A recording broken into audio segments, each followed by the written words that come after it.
যে কোনো তরকারিতে চিংড়ি মাছ দিলেই কিন্তু তরকারির স্বাদই পাল্টে যায়। Hello everyone, welcome my channel. শুরু করছি আজকে একটি নতুন ভিডিও। এটা হলো মেটে আলু।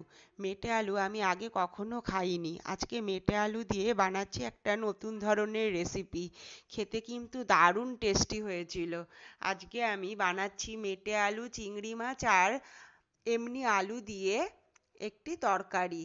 এখানে আমি মেটে আলুটাকে ডুমো ডুমো করে কেটে নিয়েছি, আর সাথে নিয়েছি একটু আলু, সেটাও ডুমো ডুমো করে কাটা, আর সঙ্গে নিয়েছি চিংড়ি মাছ। প্রথমে আমি আলুগুলোকে সব কেটে নিয়ে ভালো করে ধুয়ে নিয়েছি। কড়াইতে তেল গরম হওয়ার পর আমি কড়াইতে ফোড়ন দিয়ে দিলাম কালো জিরে, সাথে দিলাম একটা শুকনো লঙ্কা। প্রথমে আলুগুলোকে দিয়ে আমি না সরি প্রথমে চিংড়ি মাছটাকে আমি ভালো করে ভেজে নিয়েছি কড়াইতে। লাল লাল করে ভাজার পর তার মধ্যে আমি দিয়ে দিয়েছি মেটে আলু।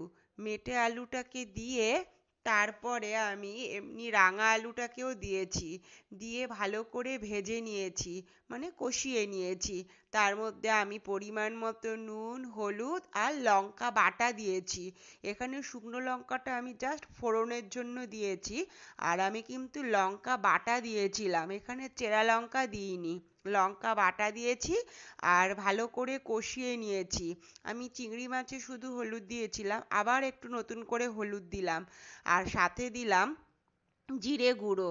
জিরে গুঁড়োটা দিয়ে ভালো করে আমি অনেকক্ষণ ধরে মশলার সঙ্গে চিংড়ি মাছ আলুগুলোকে কষিয়ে নেব। কষিয়ে নেওয়ার পর সামান্য আমি জল দিয়েছিলাম, সেটাও একটু উষ্ণ গরম জল দিয়ে একটু ঢাকা চাপা দিয়ে কিছুক্ষণ রেখে দিয়েছিলাম সিম আঁচে। রাখার পর আমি এটা যখন একটু সেদ্ধ হয়ে গেল, ঢাকা খুলে দেখলাম ভালোই সেদ্ধ হয়ে গেছে। তারপরে একটুখানি কষা কষা হওয়ার পরে নামিয়ে নিয়েছিলাম। যদি ভালো লেগে থাকে লাইক, কমেন্ট, শেয়ার আর সাবস্ক্রাইব করো। Take care, bye bye, thank you.